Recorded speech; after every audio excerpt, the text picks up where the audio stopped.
Okay, Dave, it's all you. It is. Just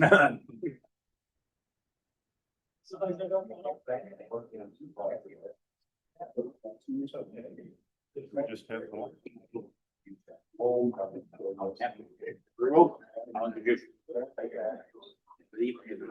Welcome everybody to another day at Rotary. I'd like to welcome all Rotarians and their guests in the room.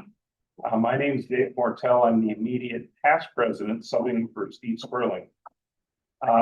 Each month, Rotary highlights a theme of interest for all Rotary clubs throughout the world. So, are we? I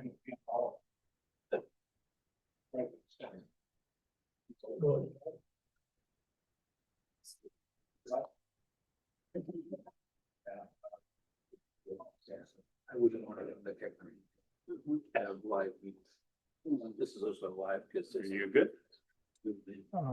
So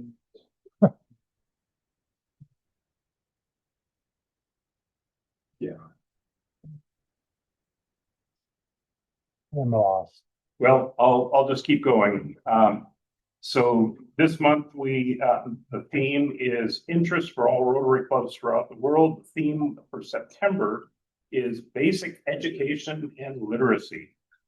And how does Rotary accomplish this? As you know, this year, President Francisco Areza highlights the theme, Unite for Good. Hopefully we're getting close. I'm going to start us off with the four-way test today, so if everybody could stand.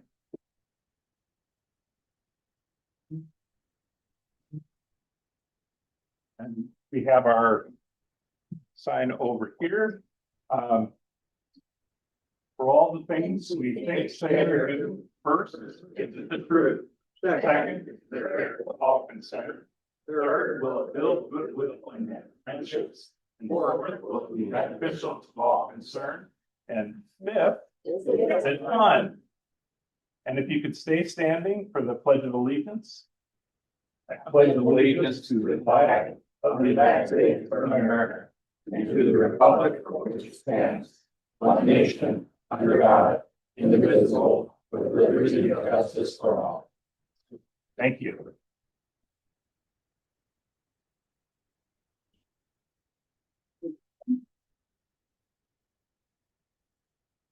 So, Frank, you have, here's the basket.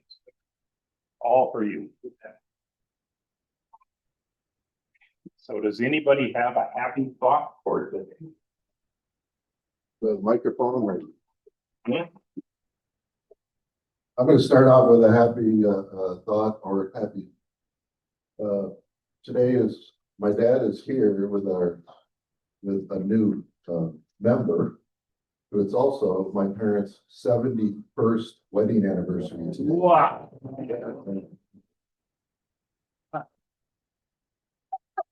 I'm sure you would have grabbed my mom here, but my mom unfortunately hurt her leg, so she's at home with the foot elevator. But he's here with us on his 71st wedding. Wow. All right, who's next? Any Vicky over here? You know, I lost menu. I don't know how to find It's it. $3. I'm supposed to say hello from Camilla, who was exchange student 15 years ago from Denmark. Tia, who was exchange student 2 years ago from Denmark. And then Leva, who was a step student last summer from Denmark. We just got back from visiting all them in Scandinavia for 3 weeks. So it was so much fun to meet their families and see where they live. And they were great hosts. So if you ever go that way, let me know. They'd love to take you on a private tours of the city. Super cool. Thank you. Oh, Marilyn, way over here. Making me run today. Okay, the happy event is that my husband just turned 75 and had a wonderful family celebration up at Grandview Lodge in this month. So, it's wonderful. Excellent. Sandy?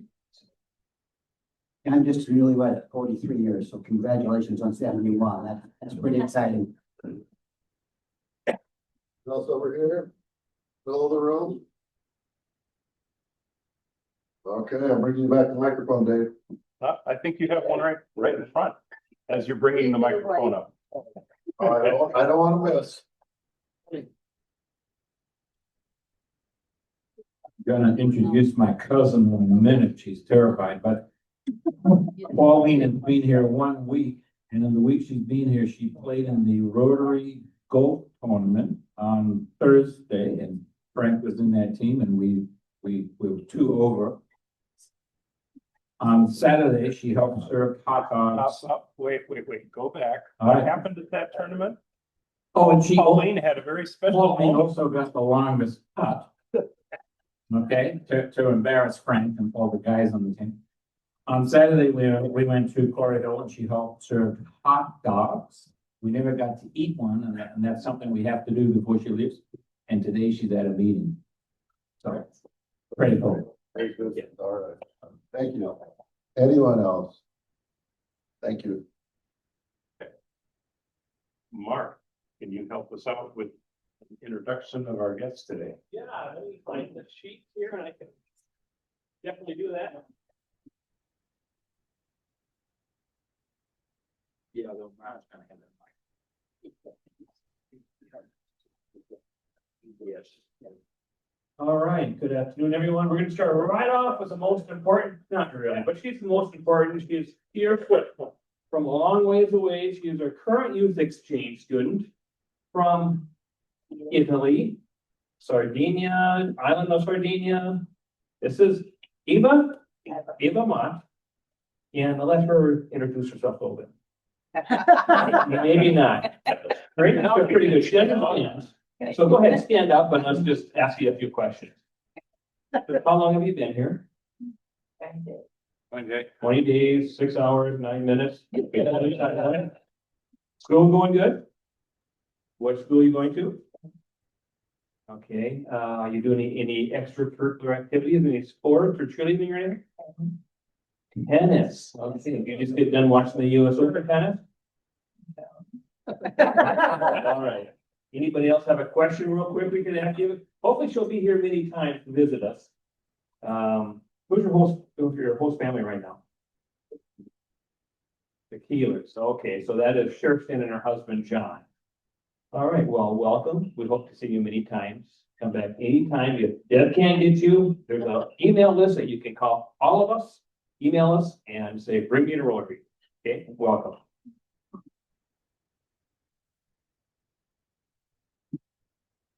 Okay, now to the important people here. We got Pam over here. I just got a drink of the water. Swallow. Okay, you can say hello. Hi, everyone. I'm Pam Bowers. I'm with the White Bear Lake Rotary Club. Thank you very much. Welcome.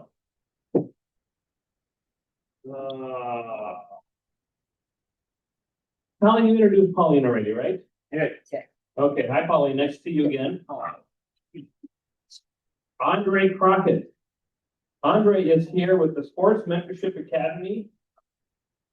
Okay, would you like to say hello? Explain a little bit what you're doing.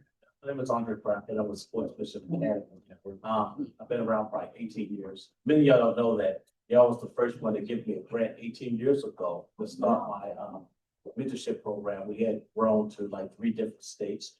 I would really want to thank you all for believing in me in the early stages of me helping underserved youth get an opportunity to get mentored around literacy, academics, sports. So I'm here. I'm saying thank you all for investing in the youth.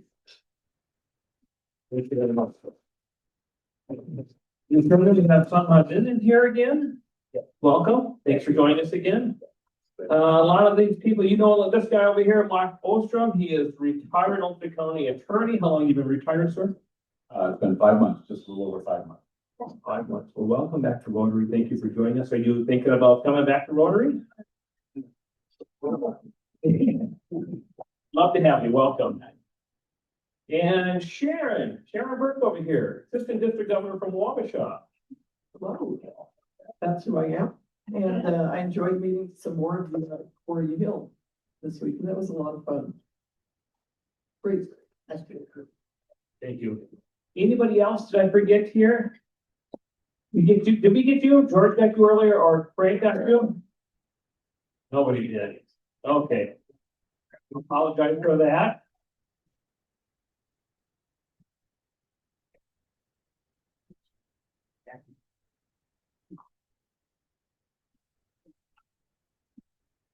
Everybody having a great week so far?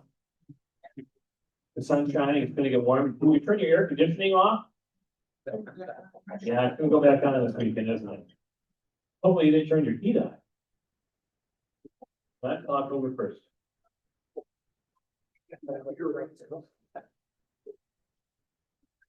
Okay. They're just about ready here. Cameron, good to see you again. Merlin's right behind you. Thank you, Mark. I'm glad we made it. I wasn't so sure for a while. Just in time. Thank you. It's a pleasure to introduce myself to many of you today. I met some of you when I was here a few weeks ago with Merlin and Karen and George and Allie and kind of our growing charter house crew. Certainly Judy O'Fallon sends her well wishes to many of you too. But my name is Brittany Ball. I'm the new executive director at the Charter House, succeeding Chris Rustad and previously Tony Enquist. So maintaining a legacy here of Rotary membership for this role. And really grateful to continue that and to get involved in our community. Being new to Rochester means a lot to be involved in this group and to get to have more service in my life. So looking forward to what's in Rotary. Thank you. Thank you much for taking care of our Rotarian friends over here. Thank you, we appreciate it. I think that's all, President Dave. Thank you, and everybody have a great day. Oh, I'm sorry, Deb, yeah. Deb Christensen over there, she's been here many times with our youth exchange. She is the counselor again for Ava this year. And she does a wonderful job transporting him and taking care of these kids. Yep, good burger. So Merlin, I'm not gonna let you sit down. Merlin, Yes. I'm not gonna let you sit down. Are you ready for a reflection? Sure. All right.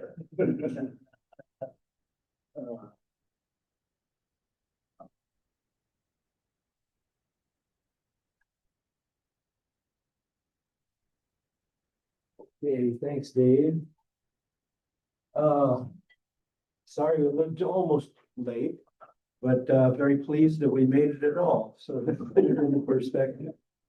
Dave, can I put this up here? Yeah. Sure, okay. Kind of a hard stuff, but there you go. Okay, great. Well, I had some, as many of you know, we've downsized. And when you go downsize, you go through a lot of stuff. And what I found was words of wisdom that I've accumulated over the last, 50, 60 years or something like that. And a comment I thought would be appropriate today, we have our governor here, is that right? Yeah, okay. So it's a conference that I attended many years ago on the subject of leadership and some of the key characteristics of leading leaders. And it starts by saying, number one, leaders think ahead. They apply their own natural smarts and those of the people around them to creating distinctive point of view about the future. Of these quicksilver times, no one can predict the future, but the best leaders gather advanced intelligence from valuable sources and use it to find great opportunities. I realize I'm out of breath from having run in here. Just a moment. And second, they ask the right questions. And a comment I'll make in that regard, it's probably been 30 years ago, I predicted we were moving into an information age, and we certainly have. And my prediction right now is with artificial intelligence, we've got a lot of information at our fingertips. And the leaders are going to be the ones who ask the right questions. We're going to be moving into a write the question, create the right question age. And that's the second point. They ask the right questions. They ask the questions that haven't been asked yet, the big questions that can transform a business or an industry. They concern themselves with doing things right, but they're even more concerned with ensuring that is the right things to do. The third thing is they are willing and able to get different, be different. Different in the ways they look at the things. Wisdom in the adage, nothing like that fails like success. They're committed to continually refreshing and extending their intellectual knowledge. And then the fourth thing, and which is something Rotary added not long ago, get a life, have fun. Leaders who smell the roses, laugh some good laughs, appreciate literature and music, learn from the philosophers of life. Those executives have greater reserves of energy, creativity, and vision to draw upon than their competition. So you may decide for yourself how you want to live, and only at work, not only at work, but away from it as well. So for each of us, there is a destiny beckoning to be lived when no one else can live it but yourself. Thank you.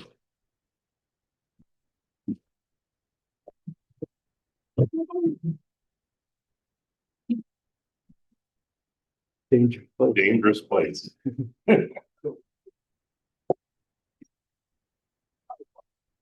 So at the beginning of the meeting, we saw a number of birthdays and anniversaries. I want to congratulate everybody who has a birthday this month, or this is their anniversary month.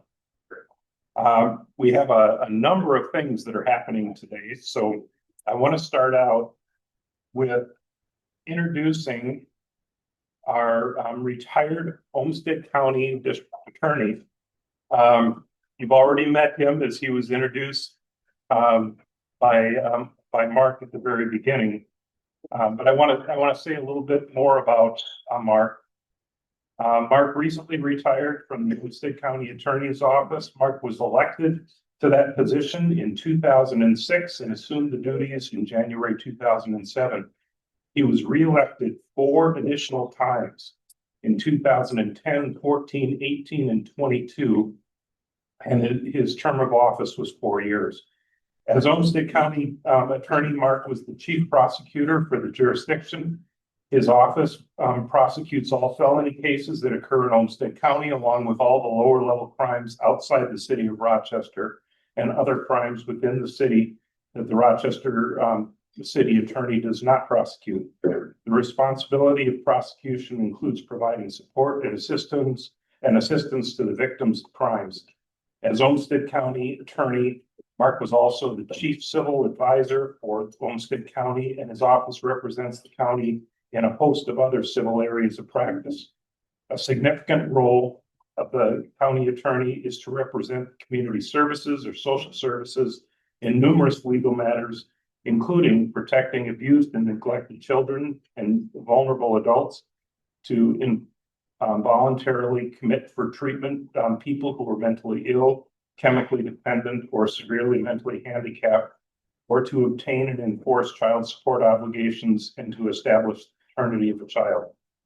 Mark was elected to the Minnesota County Attorney Association Board of Directors in January 2009 and continued to serve on the board until his retirement.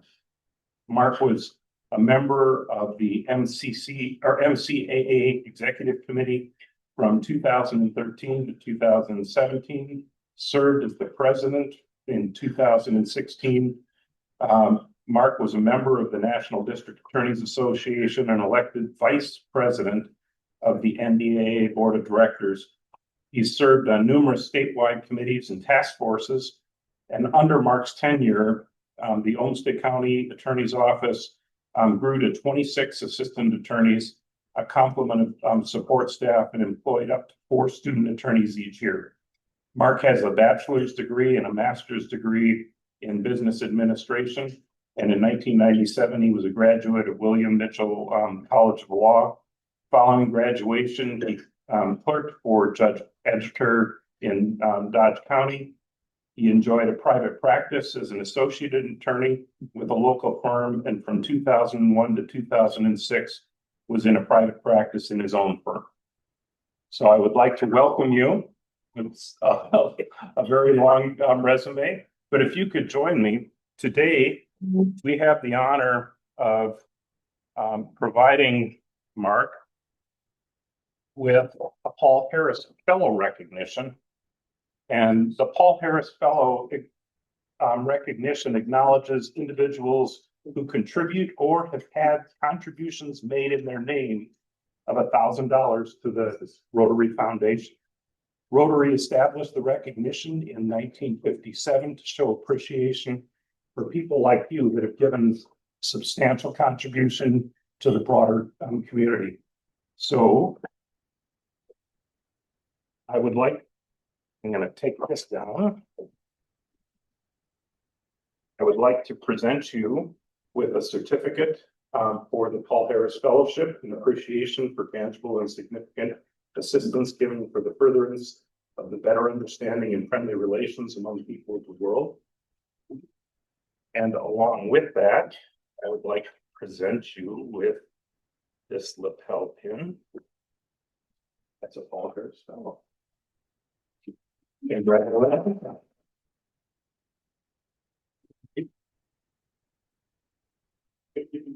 Okay, but I want to go ahead. Oh, Ashok isn't here. so Ashok I'm isn't here. standing He's our- Not very good. Somebody, yeah, great, thank you. Well, thank you. It's actually kind of dangerous sometimes to give me a microphone. Some people find that out. This is quite an honor. I was a member of this club for about 12 years. And I think when COVID hit, I think it was when everything changed in our world and including my schedule. And I think that's about the time that I finally kind of dropped off. I really always appreciated being a member of this club. I remember others getting the Paul Harris Fellowship. And what an honor that is. So I'm deeply appreciative of this, and it's been fun coming back. Thank you.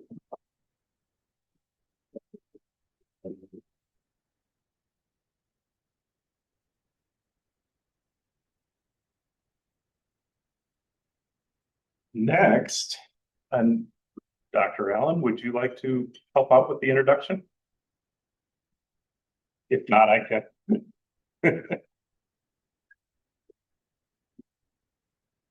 Yes, or Want to take all the mic, Dave, you're not taking three. Yeah, I can hardly hear you. oh, I'm sorry. I will talk louder. Would you like to introduce our new guest?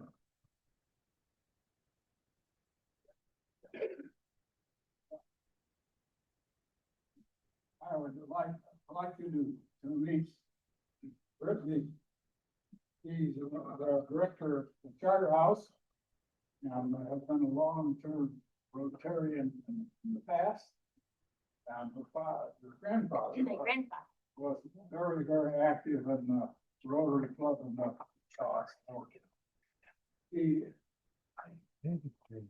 how long have you been with us in the Charter House? 5 months. 5 months, so it's not, I knew it wasn't very long, but we've sort of all gotten to know her, and I'm very happy that he had an interest in Rotary, which he's going to join. Yes. Or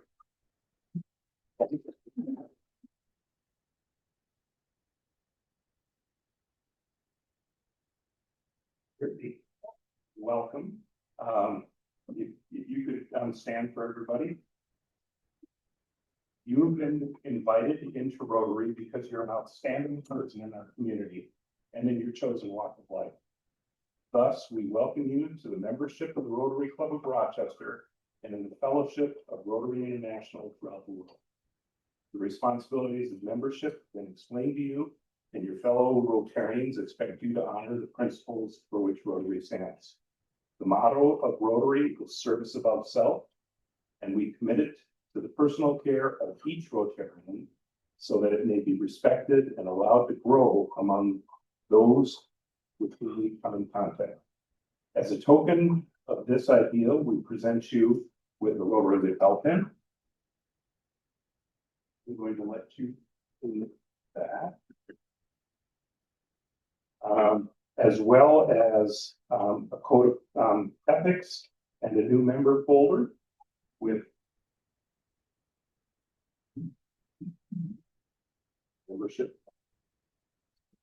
membership certificate. And we extend a warm welcome to you in the friendship of us all. And then at the end of the meeting, if I could have you go to the back door, so as people leave, they can introduce themselves to you. Welcome, Brendan.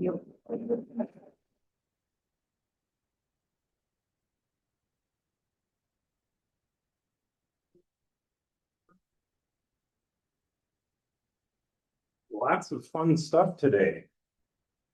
So each year,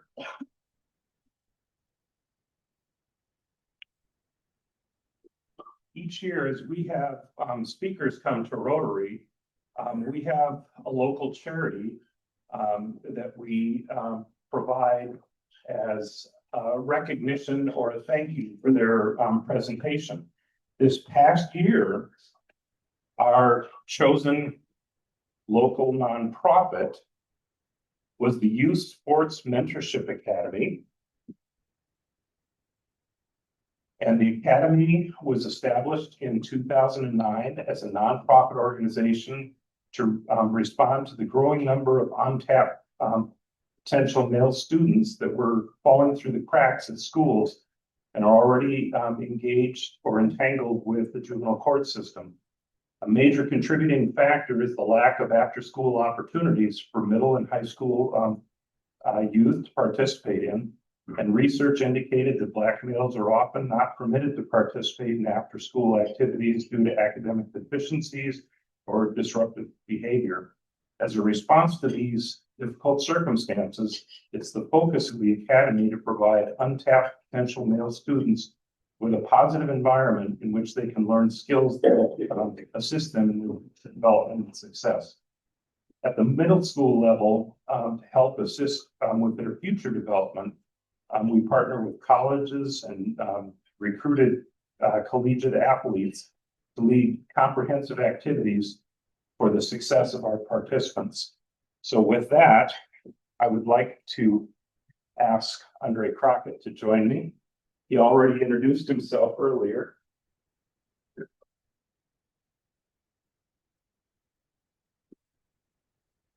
So Andre, I hope this contribution helps. We greatly appreciate what you do for the youth of our community. Well, you're right. Okay, thank you. Like I said earlier, we have evolved since 2009. I think that's an old, old write-up on it. But you'll know, in 2003, I think after YMCA closed, I expanded our youth program to a rec center. It used to be the old Gage East off of 37th Street.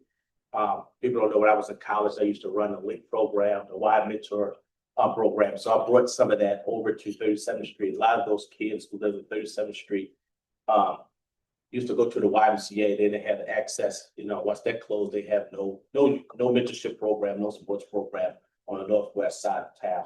And Rotary helped out once again. So every milestone is like every time I turn around that the Rotary is helping me out. The further the cause of making sure that youth, especially those who need it the most, have a place where they can call home. So again, thank you.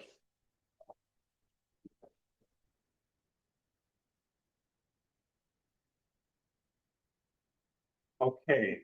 I passed around a sign-up sheet for the Jeremiah program. If you're available that night, please sign up for either food or participation.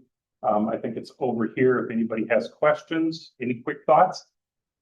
And we're still in need of volunteers, both for serving and for food. So we welcome your participation, and thank you to all who have already signed up. Does anybody else have any other announcements? Okay. With that, I would like to introduce Sharon Burke, our Assistant Governor. And she is here to introduce someone very special.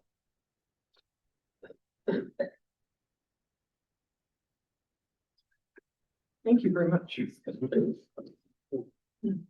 I'm really delighted to report to Glenn Bowers. He's an inspiration and terrific Rotarian. That's why he's our leader. So Glenn was born and raised in the Chicago suburbs. He has a BA in biology, an MS, and a PhD in plant pathology. He worked as a plant breeder and agronomist in academia with a multinational company and with an ag and biotech startups. He joined Rotary in 1986 after participating in a group study exchange between Southeast Texas and Northwest India. His Rotary career has spanned 4 districts, being a club president in 3 of those districts. Glenn has held several district roles, including assistant governor lead, district trainer, club visioning facilitator, and the lead of several district committees, GSE, Peace Scholar, grants. He is a member of the Arden Hills Shoreview Club. His wife Pam, who is with us today, presently, served as charter club president. Presently, she is a member of the White Bear Lake Club. They have attended 12 international conventions, are major donors, and members of the Legacy Society. I give you Glenn Bowers.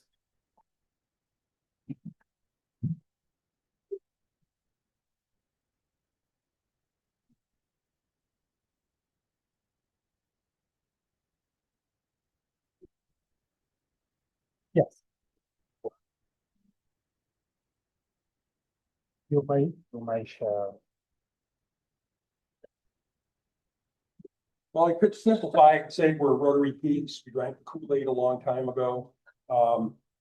Yeah, we're definitely enthusiastic about Rotary.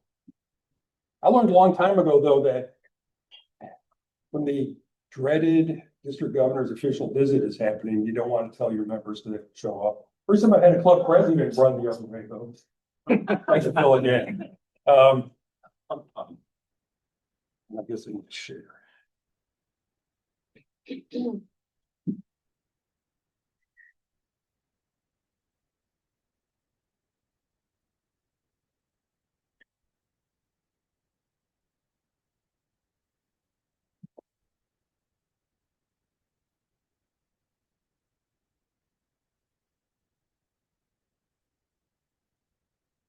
All right. Excellent. I think you'll agree that, Rotarians, we love themes. We love playing. On the table, you'll find our new district pin. Yeah, we have clubs in Wisconsin, so no surprise. We've got about 8 or 10 of them. So had these made this past spring.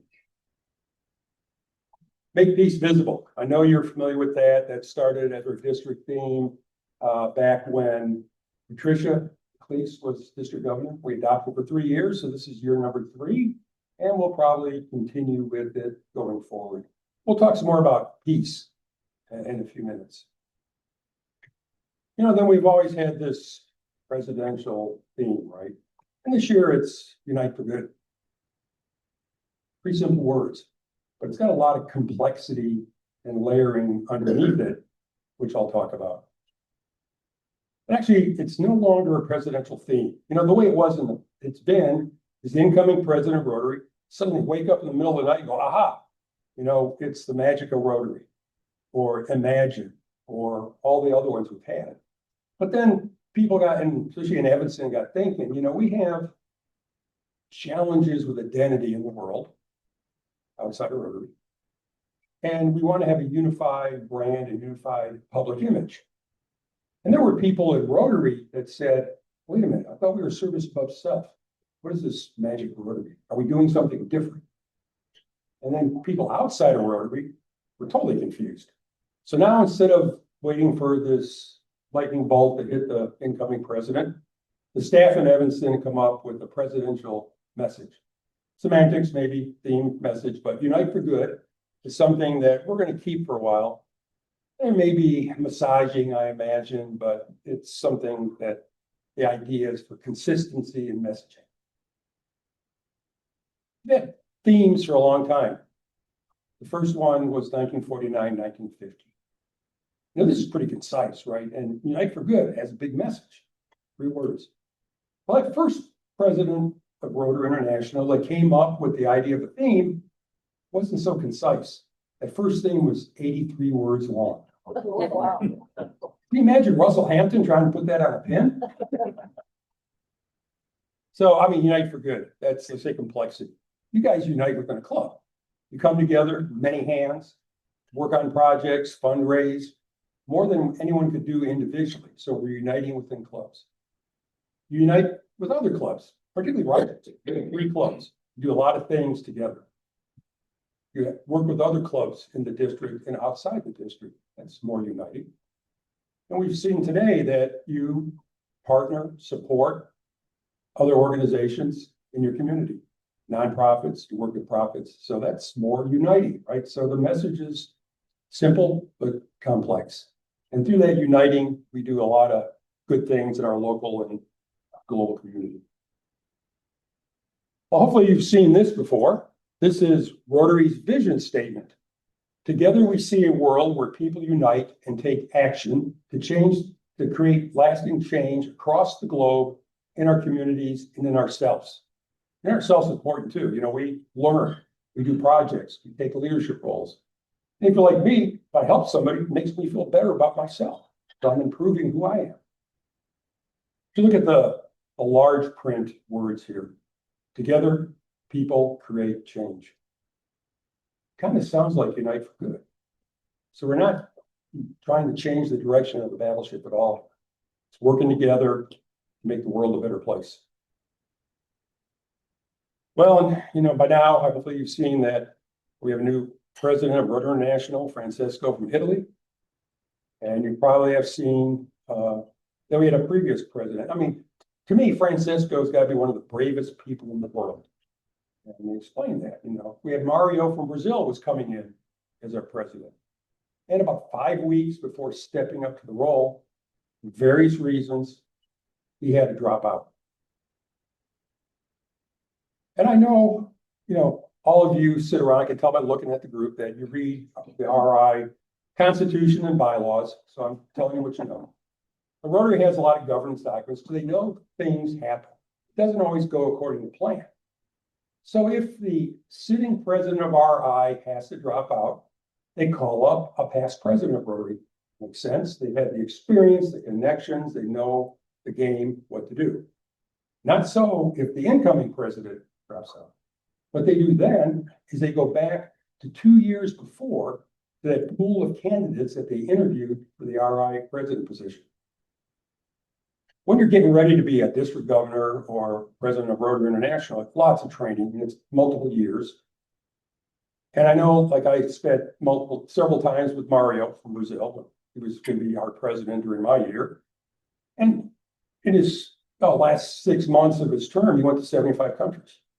When you're president of RI, you go to 200. I mean, you never unpack. So you're representing Rotary in the world. So he had been doing that, but Francisco, he'd been very active in Rotary for 2 years, but had done nothing to prepare. And so I call him a brave guy because he got the call and he said, yes, I will do it. I don't know if I would have had the fortitude to say that. So I think he's gonna be a great leader for us. He's got several things he wants us to focus on. Well, surprise, membership. You know, that's been there for a long time. We understand we've got challenges with membership. Other thing that he talks about is peace. And we all know, turn the TV on, open up a paper, great need for peace. I know you've heard the difference between negative and positive peace. Of course, negative peace is what we see in Ukraine and Gaza. I wish I could fix it. I'm sure you would too. But what can we do? Our leaders don't even have solutions. So what can we do as Rotarians and Rotary clubs? But then there's the positive piece. And that's something that is everything we do touches on positive. And you may know that Rotary partnered with the Institute of Economics and Peace, and they've got 8 pillars of peace that meld really well with our 7 areas of focus. The positive piece really is having a environment where you can have a good life, where you don't have too many great worries. You don't have to worry about water and food and healthcare and education and economic development and equal rights. And everything you do, everything Rotary does touches on those facets of it. So we're very engaged in peace and in positive peace. Of course, then Polio Plus, our flagship project for the last 40 years. And for years now, we've been saying, we're this close, and we are. And it's just one of those things that once the machine got going and we had experience and boots on the ground, it became pretty easy to inoculate a child and pretty inexpensive to do that. We've all seen the stories about, the tribal regions, Pakistan, Afghanistan, and all the challenges and healthcare workers being killed and things like that. So getting down to that final child is a lot harder and a lot more expensive. One thing that did surprise me is I started learning more about Rotary, Polio Plus, our flagship project. Only 13% of Rotarians of the world contribute to Polio Plus. 13%. So far, money's been raised towards this over the past 40 years. And it's not just been Rotary. We know the match from the Gates Foundation that helps us, but it's been a lot of governments too. And we've invested, numbers dated because from a year ago, we've invested about $18 billion to try to eradicate polio. And at that time, the economic impact was over 30 billion. People not dying, people not being crippled, being burdens on their community, burden on the healthcare. So we've had a positive impact. But it's real important that we contribute. If you do contribute to polio, thank you. Please continue. If you haven't, please do so, even if it's $10. And the need is greater today because, like I said, the bulk of that money is not from Rotary or the Gates. It comes from governments.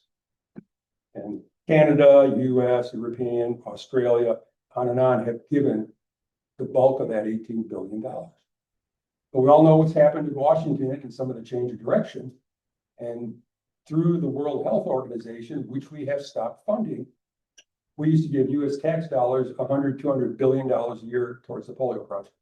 That money's gone. Like I say, we're that close. It's more expensive to get it. So we got to step up. We're not going to replace 200 million from Rotarians' pockets, but anything we do will help save the lives of children.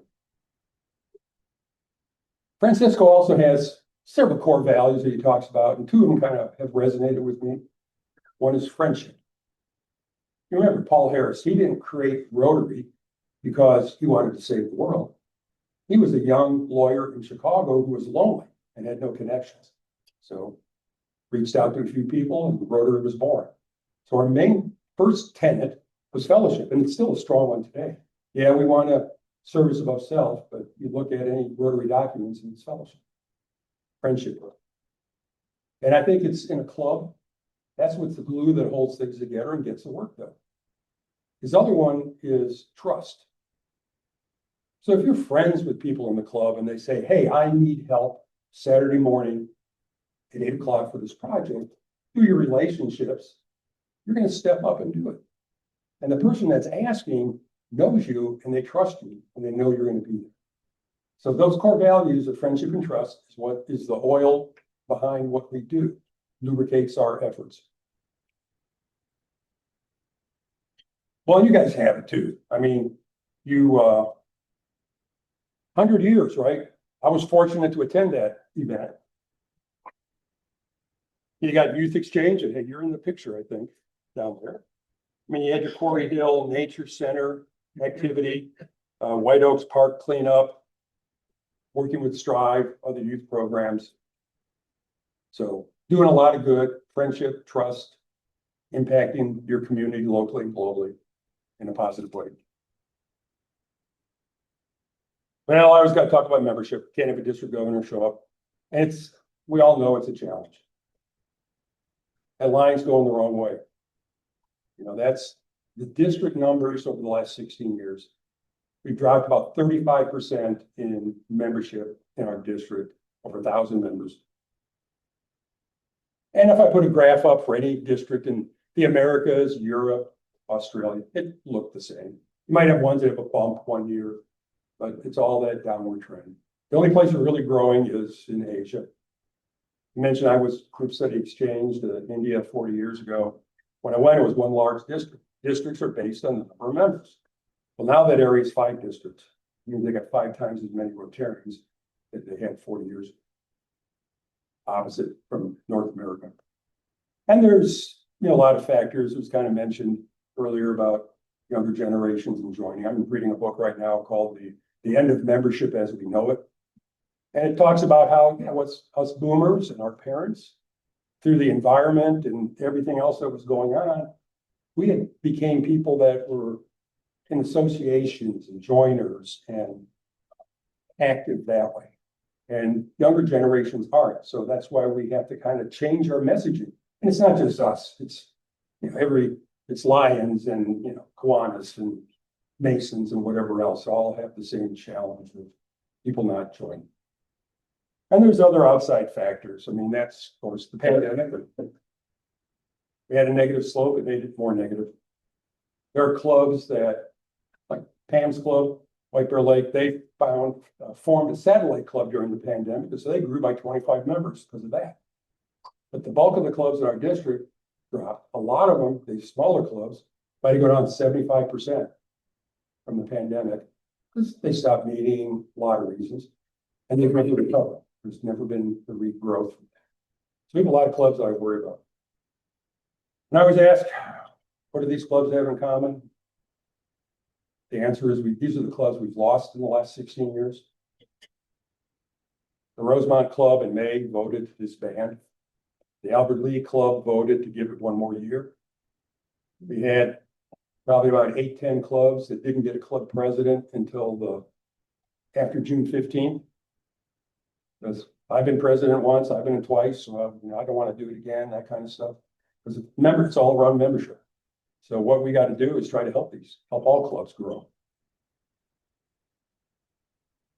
And here's your membership, following the same slope as the district over the last 16 years. There's most of the clubs in the district look like this. There's some that are flat. There's a very few that have growth. Well, then also got to talk about the Rotary Foundation.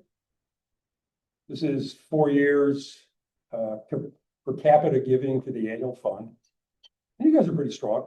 Now, the year 2023-24, that'd be good if you did that every year. The more that's raised, the more things we can do in the world, greater impact, expand our reach, all those. I like seeing clubs with at least $100 a year per capita. That makes you a sustaining member club, and you're there. So if you give, please continue. If you don't, think about it. It's what makes us do a lot of the things we can, positive things in the world. And the other thing is utilizing it. You guys are pretty good at that. A couple grants, one from last year. I encourage you every year to apply for a district grant. They're not that challenging paperwork wise, very global. And district can be done locally or globally. And it doesn't have to be giant. You can have a project with $1,000, $2,000 to get funds, 50-50 type thing. But then the bottom part of the slide, I mean, that's Unite for Good. I know the 3 clubs in Rochester are partnering in a lot of stuff, uniting, but you support a lot of other clubs financially with their projects. So you're expanding the reach of your club and your members.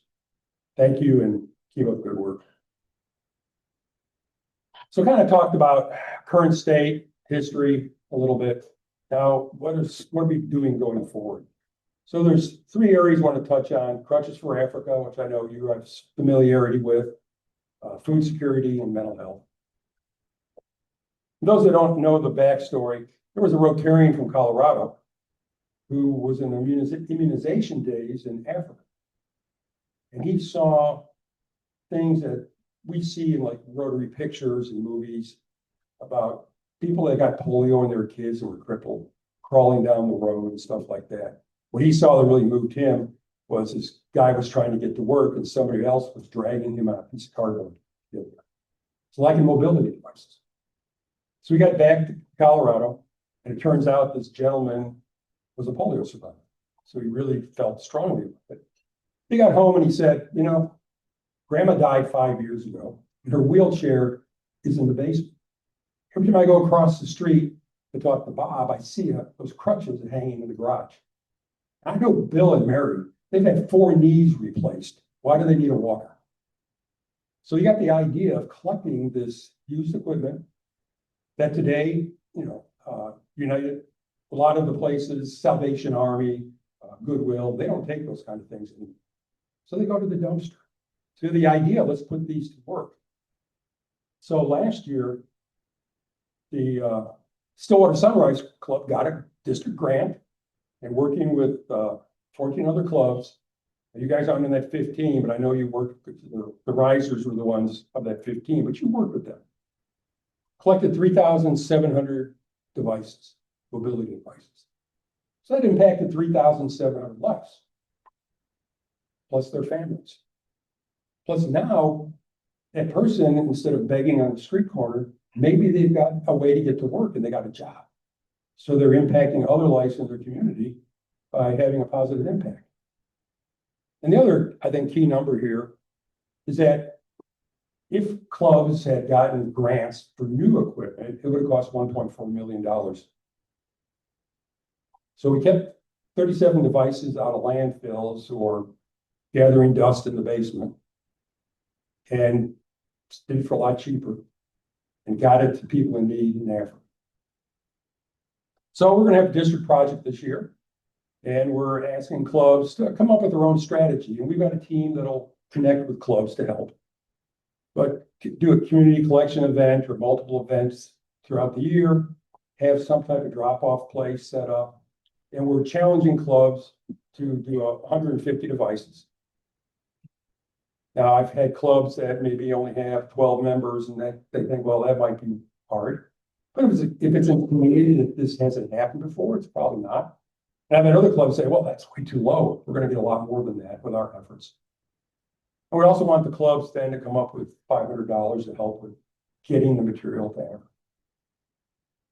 There's a couple companies that Crutches for Africa works with that give them great discounts, but you still got to pay something for that 40-foot shipping container, getting it to the port and to Africa and the point of distribution.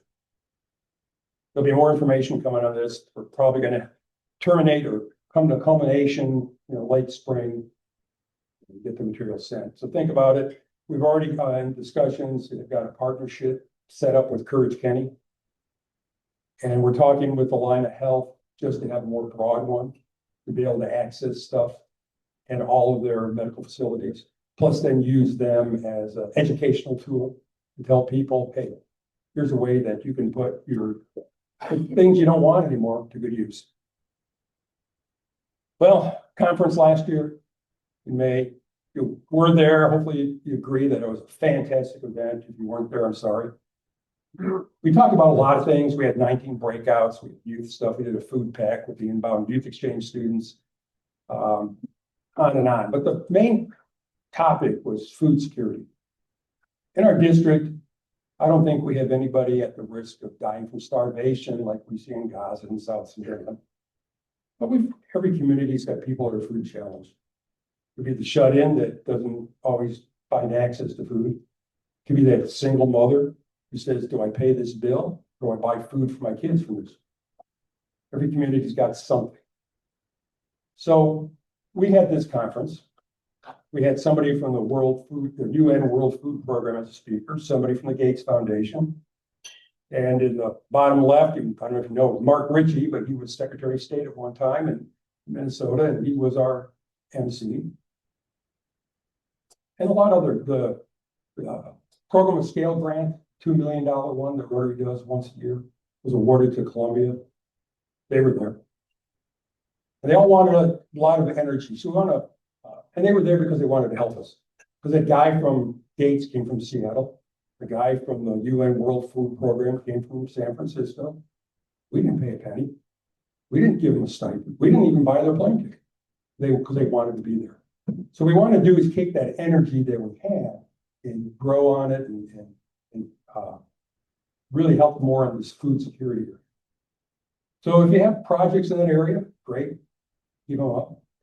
maybe do a few more. But more importantly, what we want to do is collect that. So we'll have plenty of opportunities in this talk here for clubs. We want to collect that information and share it.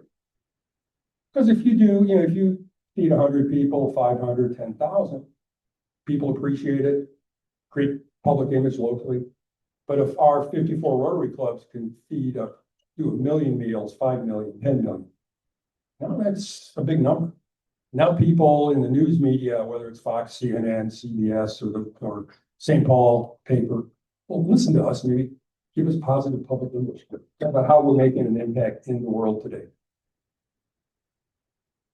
So expect to hear, telling you as a surrogate, you'll be hearing from us more. Speaking of conferences, ours is coming up next April. It's going to be St. Paul. There's a DoubleTree south of 94 and the 3M campus, if you know the area. We're going to focus and have a lot of things, but one of our topics we're going to discuss more is mental health for youth. We know it's a big problem. It may have touched you personally, but we see it on the news all the time. When I was a kid, a lot of you in my demographic, we were judged in school. Did you have the right friends, wear the right tennis shoe? Were you a jock or a nerd? There was judgment. But today, we all know that, through this and social media, 24/7, and it's wearing on our young peoples, and they're the next generation. They're the next generation of leaders. I want to help. I don't know what to do. And so we're going to have people there that are going to help us understand. And like we did at the last conference on food, we want people to leave with toolkits. It's not going to be 2 days PowerPoints. It's going to be, these are the things I can do in my community. Here's kits in a box. Here's connections. Here's ideas for projects. Here's resources. So we can all go back and help change the lives of the young people in our local communities. The other thing we're doing is right the weekend after this is Earth Day. Thank you. Earth Day, the mental block. The 5 districts that cover all the Dakotas, Minnesota, Northern Iowa, and our strip of Wisconsin got together and said, we need to do something that can make a big public image splash. Of course, I pushed for food, but didn't make it, and water is the issue. And the idea is to build up for every Rotary Club in those 5 districts, do projects in the water area, and have something large that's still in the works that we are able then to showcase at the Minneapolis Convention. But in the meantime, we're asking clubs to think about local projects for that Earth Week.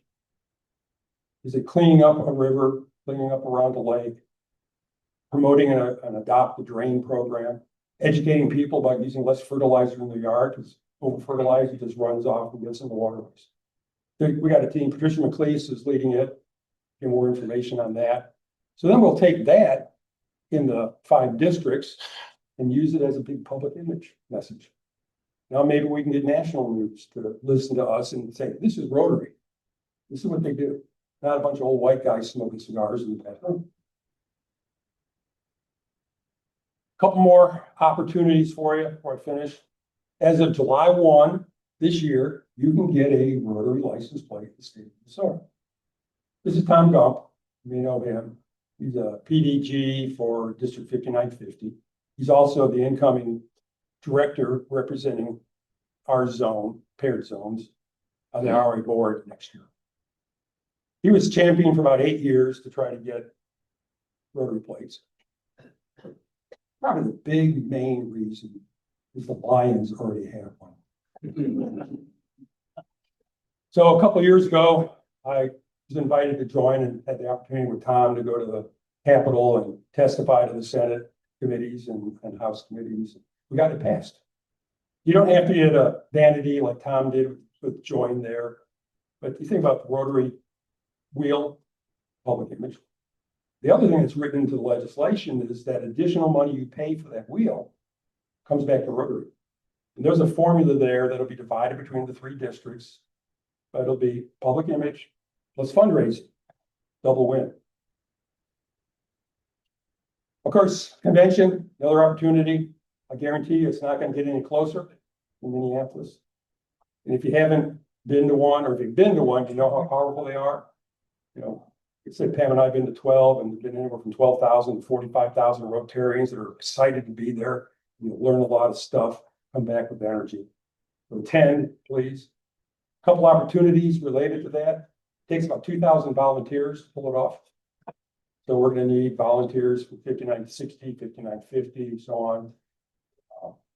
Sergeant at arms, people that stand on the street corner and help, and if you were in Calgary, you saw them with white cowboy hats.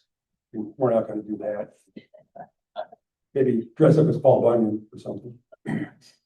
And then helping people get on buses for events on and on. But another, I think, cooler thing is if you've been to a convention, Monday night is home hospitality. And that's where visiting Rotarians share a meal with local Rotarians. Pam and I've done that 8, 10 times. And probably the first was the coolest, and it's kind I push. We were at a hotel out of the country by Glasgow. Guy in a rickety station wagon picked us up.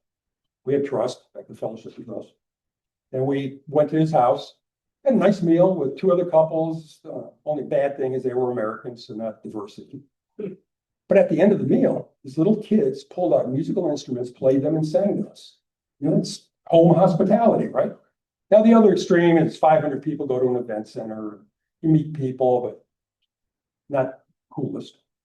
But one thing that the 3 clubs here can do, and we did it in Toronto, is we got on a bus, took us an hour outside to a community, a parking lot, and all the families picked us up.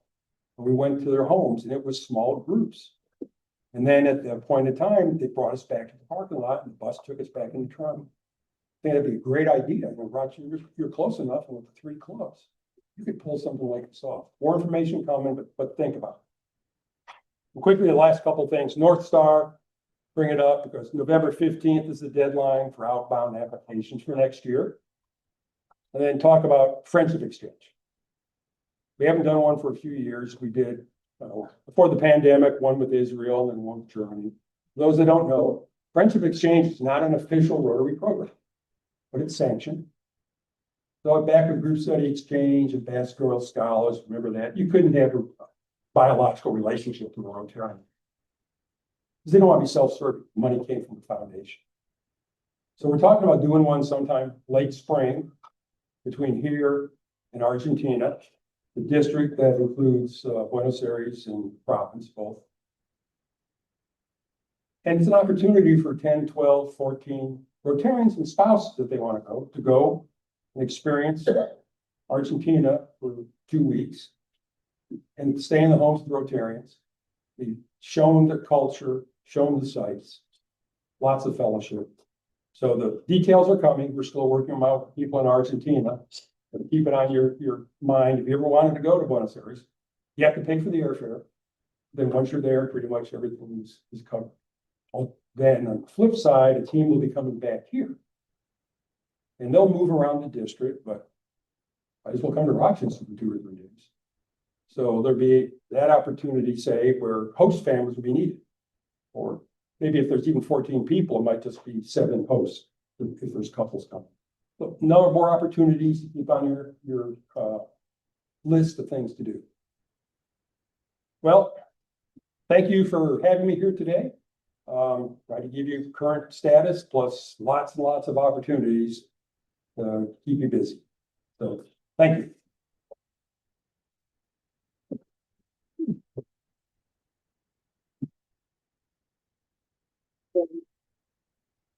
I trust you to get this to your president. It's a Unite for Good little portfolio to write down all the things you're going to do to address those opportunities. Okay, thank you. Thanks. Do you help me out with one more picture?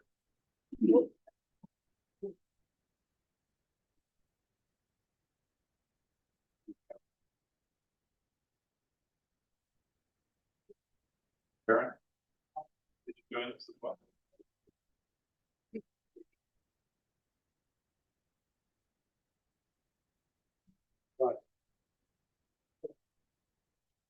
I don't have my lipstick on. You're good. You're good.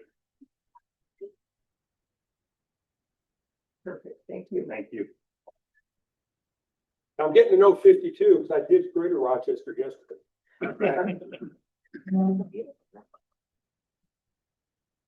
Well, thank you very much, District Governor Glenn Bowers, for your wonderful presentation. And then thanks for your presentation. We'll be giving a donation to the Legacy Project. So thanks to everyone who participated in our meeting today and the volunteers for our various programs. With that, I wish you all a wonderful day. The meeting is adjourned. Nice